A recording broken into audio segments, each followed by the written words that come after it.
way that they want to keep it structured is that currently right now our product has to be grown and sold within California. And same with every other state. You can't cross state lines with products, which again, for a person like me, that's what I want. I don't want it to be able to cross state lines. I don't want the government to say you can do this and be a major company, because I'll get wiped out. You know what I mean? I'll get wiped out by some big dogs coming through. Alcohol conglomerate is going to come in and buy like Newport and something. Right, exactly. RJ Reynolds, you know one of them, yeah. Right. So the longer it stays on a state level, state by state level, the better it is for honestly America, because it allows more people a piece of that pie. I'm afforded a bigger salary because in a bigger cut of the pie, because I don't have a big, there's nobody, I'm battling to be the biggest.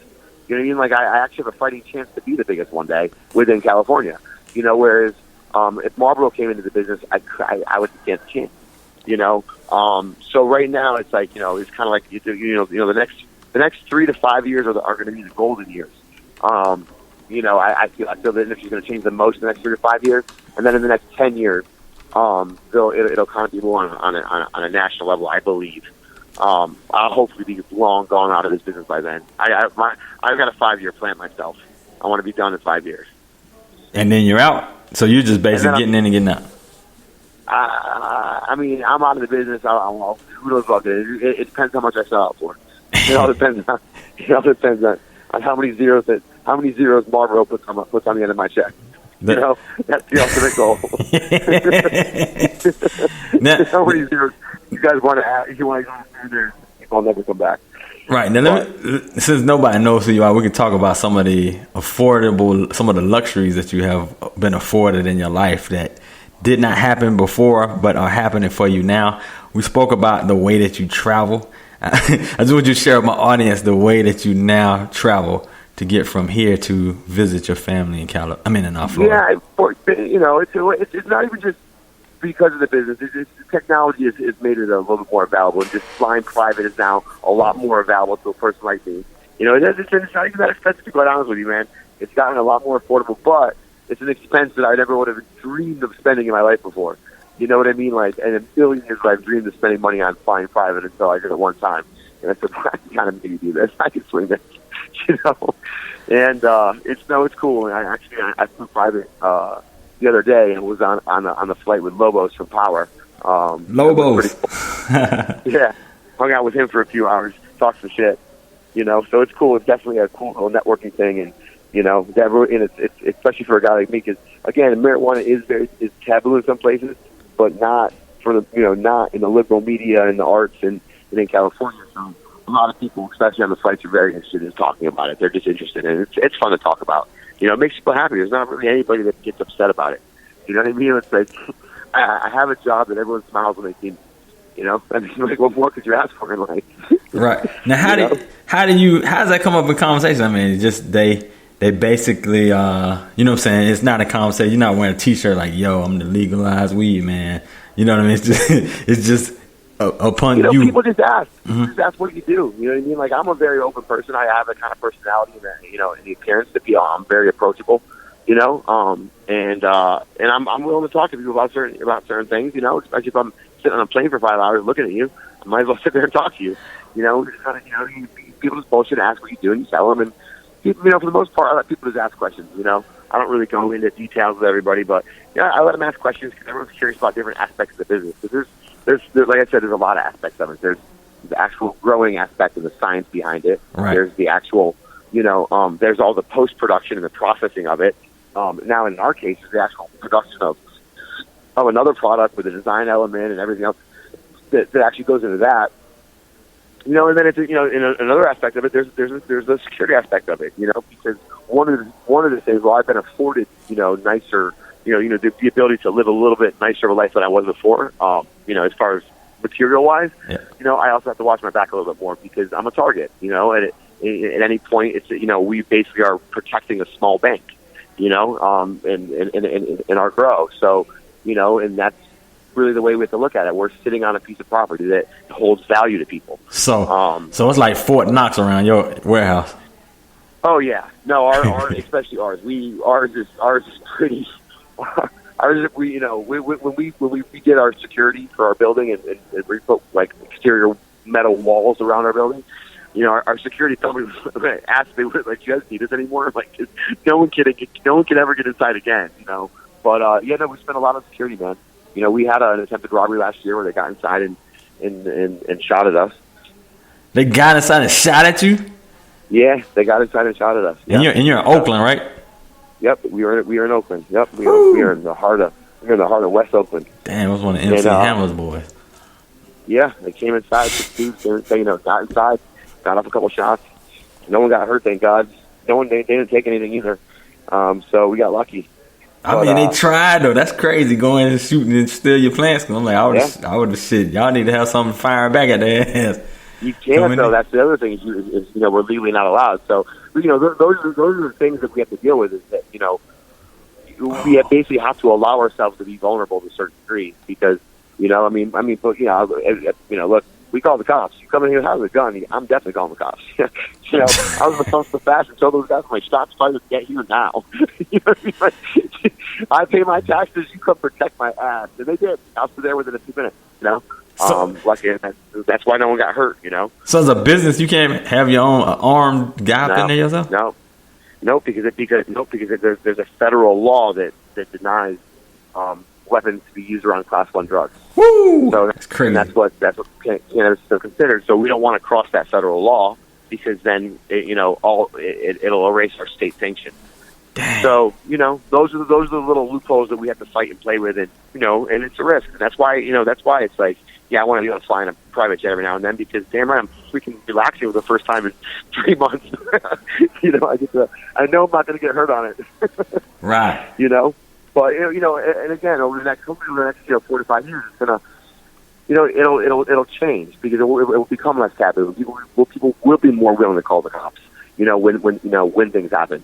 We're a legal business. We pay our taxes. I mean, my payroll is, I have $100,000 in payroll a month. You know what I mean? Like, and I pay payroll taxes. You know what I mean? Like, and I pay all that stuff. So it's like, but I want to be able to be afforded the same rights as another business owner because we're trying to do it right. You know what I mean? We're trying to build a brand. And be that company that's never existed before. And right now we actually just sponsored a local rapper here in the Bay. We're starting to get into doing things like that. We sponsored a local rapper. We've got a skateboarding team. In San Francisco, we got 6 professional skateboarders that wear weird gear of ours and go skating at events, shit like that. So we're trying to go that route with it, to where we can be like the Red Bull of the Red Bull of the marijuana industry. Wow. Yes, that's what we're trying to do. We're just sponsoring. We're sponsoring all startup kids. There's a little rapper. His name is, I think his name is Snoops.tmh or something. That is his crew's called TMH. Got a couple little cool songs. He's big in the Bay. So we just sponsored him. We just supply him with weed and gear. And help him out with the shows here and there. Help him out with studio time here and there. And he gives us shout outs and talks about us and. Just trying to like build a network of people that like know who we are and know that we're out here trying to do something cool with it. Same thing with the skaters. For a while we were employing like 20 professional skaters, helping us doing our trim work. Right. And it just kind of somehow came about. They were like, look, we'll form a skate team and get you guys more potential people.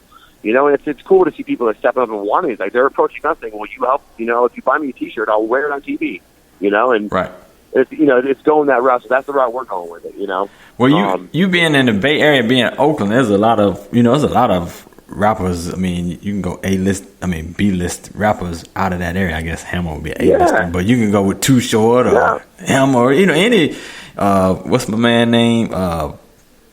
Spice One. I mean, see, there's a lot of people in that Bay Area that actually the Loonies, all those rappers that are in that area that actually could endorse the product, you know what I'm saying? And it's very possible, my connection could be, someone, just one person away to make that happen. So, that's what the podcast man, and look, can do. we're always looking to network and connect. So if you or anybody listening to the podcast, knows anybody in this area, or even throughout California, we're from Redding all the way down to San Diego. We're trying to infiltrate everywhere in California. So we'd love to network with people and get with whoever on the musical side, or sports side won't deal with it really much, but musical side or entertainment side. You're right about that. Yeah, we tried. We reached out to a couple people. They said no. I'm sure they were like, "Hey man, you you have failed your damn test. My man DJ Knox asked, "Do you sell the vape pen with the weed?" Do we sell the vape? Well, so the vape pens that we have are made from oil, so there's no weed in it. It's basically we take the marijuana and we extract all the THC oil out of it and then inject it into a pen to use. Oh. Okay. All right. Now, I've been seeing wearables. I've been seeing, what is it? I guess you call them eatables or whatever the word is. Edibles. Edibles. I've been seeing wearables. You know what I'm saying? I've been seeing all kind of different things. So are y'all going to get into that area, or do you have something? We've talked about it. I myself am not a big fan of edibles. Like, I don't like the way they make me feel personally. So I'm always the one that's against it. Yeah. Because if I don't believe in it, I have a hard time creating marketing behind it, selling it. So I've been the one holding our company back from doing the edibles. I think there's a little bit more risk in it. I don't quite understand the dosages as far as like what people shouldn't take. Right. So until I understand that, we're not going to do it. You know. But it is one of the bigger exploding areas of the industry. It's probably about 30% of the industry right now is edibles. You know, but again, we're not. You know, I'm probably a year away from doing that if I would even dive into that. You know, personally, the reason why I went after the joint market is because it's the smallest part of the industry, so there's the least amount of competition, the most room for growth. Right. You know, for me, that was why I decided to attack an industry, a part of the industry that no one really was going after, but there's a need for it. You know, and again, the edibles, to me, is just they're more dangerous. That's when people can get sick, and people have, that's where people can get into driving accidents and things like that. It's a little bit more intense for most people. Man, those things. It's a little bit more intense for most people. You have to be a little bit more seasoned to really want to get into eating edibles. I my personal belief. I was about to say, this guy that I know had took some chocolate once. It was a square, it's almost like a little not Nestle, but like a Hershey bar. It was even smaller than that, like a little tiny square. And the dude told me that the high was so intense, man. That, you know what I'm saying, that he was gone for hours, but it took him like 45 minutes to kick in. But that dude and his wife, eating it is kind of like drinking alcohol in the aspect of, like, depending on what your body chemistry is for that day, is how it's going to affect you. So just like those nights you can go out and drink 60 beers, or I can't, but people go out and drink 16 beers and be fine, or the next night they go out and drink one mixed drink and they're on the floor. It's kind of the same. It's kind of the same, but added to, even more so. It's even more intense than that, where it's you really never know what you're going to get on any certain day. And again, I don't want that. I don't really want that on my shoulders. So that brings me to this, because you told me about the pre-roll joint that you have, but you said it can get 10 people high. So how do you say, I'm just one? I'm not smoking with 10 other guys. I'm gonna smoke this myself, and I don't know where to stop. How can you not get too high from smoking that joint? Because you get high instantly when you're inhaling it. So it's not like you take a puff now and get high 5 minutes later. You take a puff now and you get high right now. As soon as you exhale, you start to feel high instantly. Dang. So as you're getting high, you're going to naturally stop when you're too high. No one really oversmokes themselves. If you oversmoke yourself, all you do is pretty much.